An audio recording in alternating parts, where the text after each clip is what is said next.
Balik kerja daripada Bukit Jalil ni, aku ternampak pula ada kunafa Aiwah dekat Bukit Jalil ni dia buka.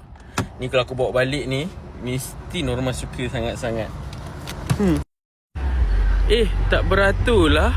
Dapat cepat kunafa, dapat cepat balik. Sayang, everything for you, okay? Biniku yang cantik, isteriku yang kuat marah. Abi dah beli, okay? Assalamualaikum.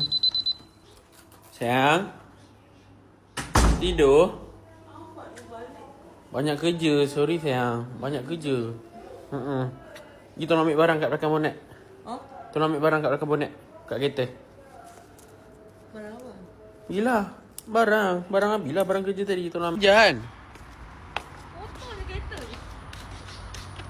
Mana buka je ni? Tariklah. Foto. Apa mandi? Barang apa?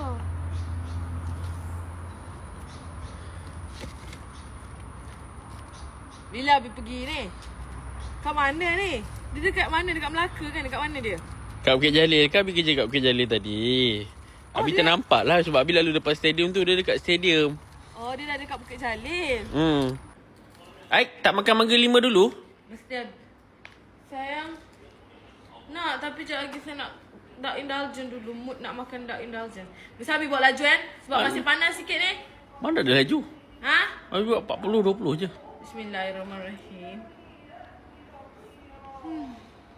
Sedap? Puas gila yang. Puas gila. Kita kadang-kadang makan manis macam ni puas gila.